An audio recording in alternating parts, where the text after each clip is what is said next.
Good morning mga kabayan, welcome pong muli sa ating panibagong update rito po sa PNR and ECR South mga bayan. Ang ating update ngayon mula roon sa mismong San Pedro Laguna hanggang Cabuyao Laguna mga bayan. Pasadahan na rin natin yung Santa Rosa. May malaking progress sa Santa Rosa Laguna area mga bayan ang PNR. Kaabang-abang ito, kaya panoorin ang buong video, no? Huwag natin kalimutan na mag-like, mag-share, follow at subscribe. At i-hit ang notification bell mga bayan yung all upang ma-notify kayo pag may mga bagong videos tayong may upload, lalo na po sa infrastructure sa ating bansa. Ito na po mga kabayan yung portion ng San Pedro Laguna.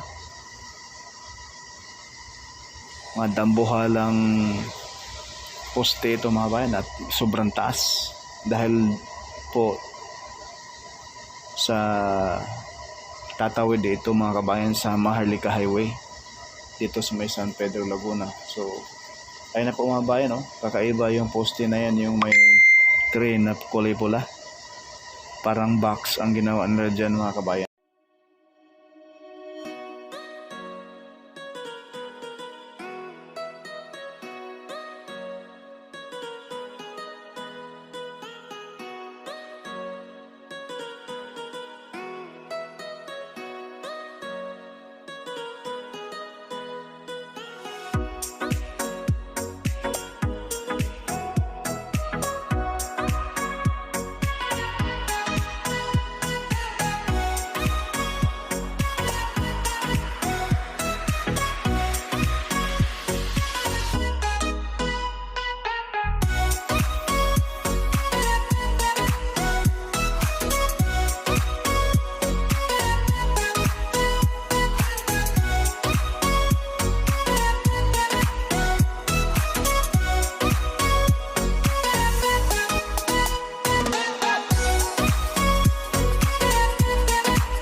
So yan na po yung Maharlika Highway mga kabayan sa gawing kanan natin. So tatawid dyan yung mismong alignment ng PNR. Kaya gano'n na lamang kataas yung mga poste dyan. Dahil ang gagawin dyan pagtawid, balance cantilever bridge ang gagawin dyan mga kabayan. Sa bandang kanan pagkatawid dyan, yan na po yung mismong San Pedro Old PNR Station. Hindi natin sure mga kabayan kung dyan pa rin po ba itatayo yung bagong PNR station na elevated siya mga kabayan. Sa taas na, parang PNR, parang LRT at MRT na po yan mga bayan. Nakaka-excite po ito sa mga biyahero, sa mga kababayan natin na nagtrabaho sa Taga Laguna sila, nagtrabaho sila sa Maynila. Mapabilis na ang biyahe, wala ng traffic once na ito yung maging operational na. Baka makompleto ito mga bayan sa darating na 2029. So ayan po, yung sa unahan na yan mga bayan, binaklas na po yung old PNR station dito sa San Pedro Laguna.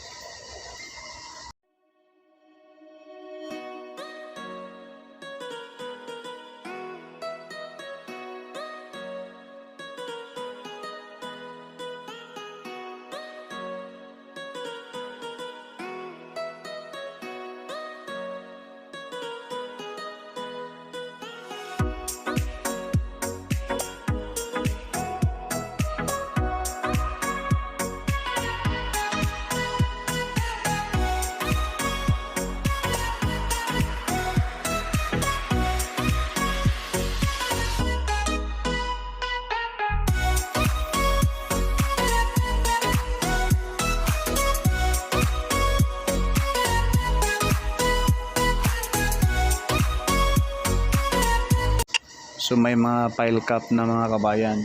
So huhukayin yan. Pag makita na yung mga pinaka-poste doon, mga rebar sa ilalim na nakabaon, lalagyan na ng sahig yan, and then puro rebar saka magbuhos. At yung pinakagitna, ayan na po yung mismong main column. So masisilayan natin rito na medyo maliit tingnan dahil nasa 120 meters ang lipad natin, dahil po sa ang poste rito ay ang tataas din, grabe. Ang poste mga bayan, sobrang taas. So yung kaharap sa ating camera ngayon ay papunta na yan ng Pasita. So may mga rebars na may mga board pile na rin yan mga bayan nakabaon. So ayan po, dyan sa portion na yan sa bandang kanan, dyan po yung old PNR station ng San Pedro.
Kakaiba yung poste na yun mga bayan, no? So doon sa unahan mga bayan, yan na po yung area ng Barangay Tunasan, Muntinlupa, no? So ito na po yung pang-apat na launching gantry dito po sa Laguna mga kabayan. Sa portion po ito ng Santa Rosa, Laguna. So bali sa Santa Rosa, Laguna mga kabayan, itong kulay orange na launching gantry at kulay pula. Sa Kabuyao naman, kulay dilaw at kulay blue na launching gantry. So sisilipin din po natin mamaya doon sa Kabuyao, no? Yung kulay blue na launching gantry, silipin natin kung nagkadugtong na pa itong Santa Rosa at mismong Kabuyao. Dahil last update natin, may isang poste pa na hindi pa nalataga ng segmental box girder. So itong portion na ito po yung malapit sa SM, no? Santa Rosa. So sa unahan mga kabayan, andyan na po yung Santa Rosa PNR station.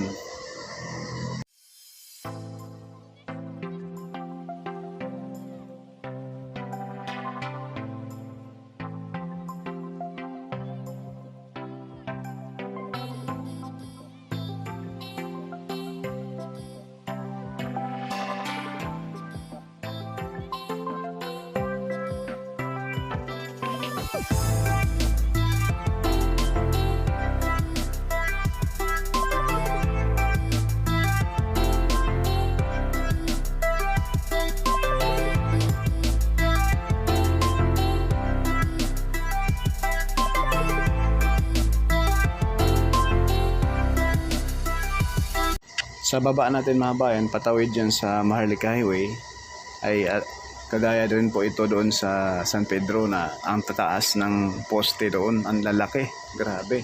So ayan na po yung future station ng PNR dito sa may Santa Rosa.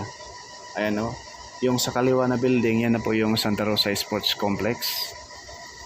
So ayan na po mga bayan yung pinaka main column double track di umano dyan mga bayan sa mismong Santa Rosa PNR station. So sa unahan, andyan na po yung luncheon gantry yung kulay pula. Yan, medyo nahinto dyan mga bayan sa paglatag dahil po sa aayusin pa yung pinaka main alignment, no? So ayan na po sa baba natin yung Maharlika Highway. Sa gawing kanan, yan na po yung SM Santa Rosa Laguna. So kalagitnaan po yung ginagawang PNR station dyan ngayon sa Santa Rosa Laguna mga kabayan.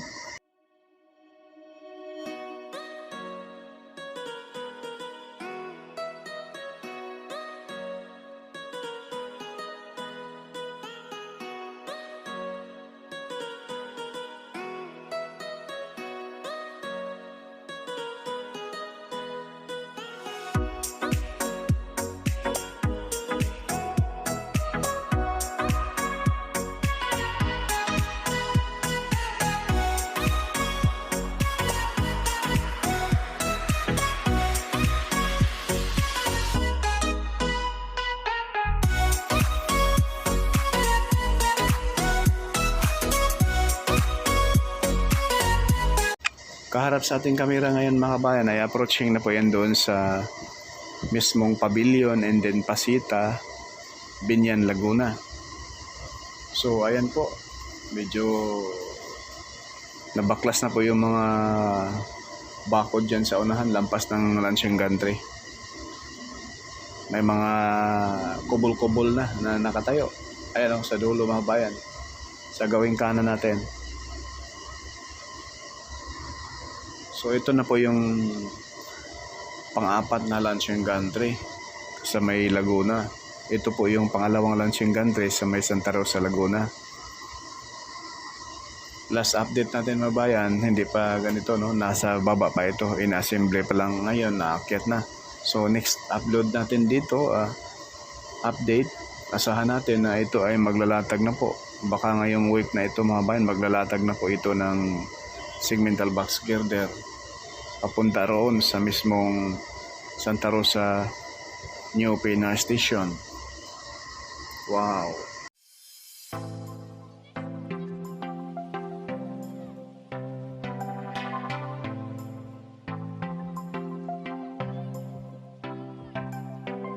So ngayon mga bayan, lilipat tayo sa may Kabuyaw sa kulay blue na luncheon gantry. Silipin natin kung anong progress. So ito na po mga bayan, no? Narito na po tayo sa Kabuyaw. Ito po yung boundary ng Kabuyaw Laguna at Santa Rosa Laguna. So ayan na po yung kulay blue na luncheon gantry. So sa bandang kaliwa, yung tapos na maglatagan ng signal box girder, ayan na po yung side sa Santa Rosa. Ayan po mga bayan, no? Ganda tingnan. Bilis ng gawa. So ngayon, ayan, masisilayan natin na mayroon pang isang poste. Dati kasi dalawang poste. So isang poste na lang ang kulang. Ito ay maidugtong na po dyan sa area ng Santa Rosa Laguna. Ayan po mga bayan, no? Klaro. Yan. Wala pang luncheon gantry dyan. Segmental box girder. Ayan o. Isang poste na lang ang kulang sa baba natin.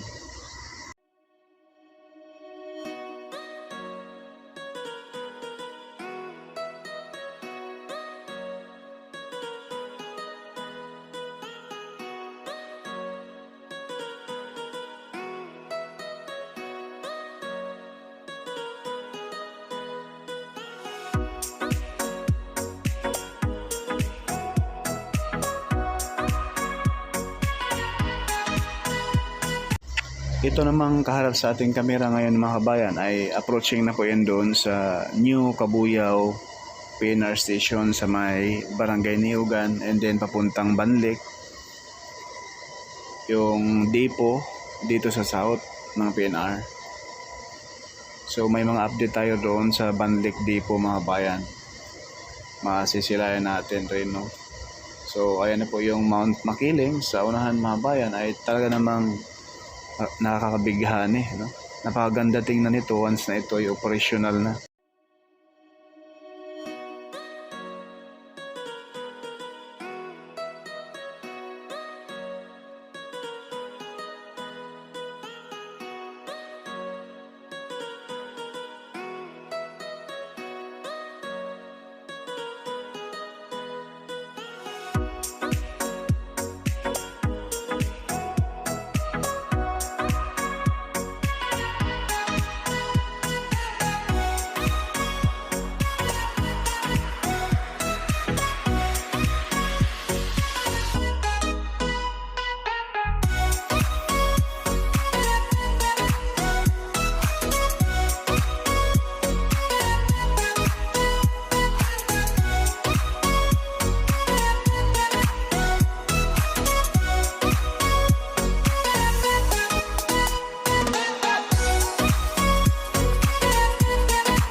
So narito po tayo mga bayan sa pagtatayuan ng New Cabuyao PNR Station.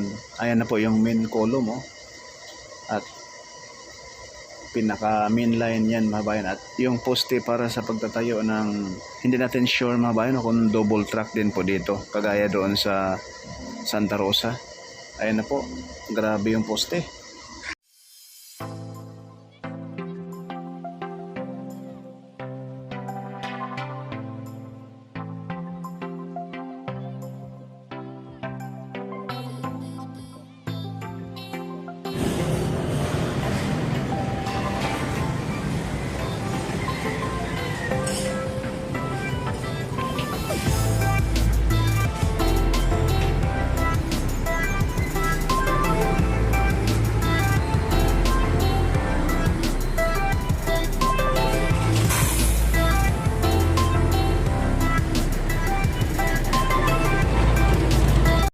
Ang lawak nitong Banlik Depot ng PNR mga bayan ay 24.5 hectares. Ang pundo ito ay 16.9 billion pesos, no? Sakop po ito sa contract na A07. Ayan po mga bayan. Masisilayan po natin yung napakalawak. Grabe. Tsaka may mga nakabaon na yan, mga dambuhalang mga poste mga bayan sa pagtatayuan ng repair facility, building, maintenance facility. Ayan po sa dulo yung harapan natin. Mayroon pa roon sa unahan mga bayan. So yan lang po muna ang ating update rito sa PNR NCR South. Puro ka-studio hindi sikat pero nag-aabot ng balitang tapat. Paki-like, paki-share, follow, subscribe. Salamat naman.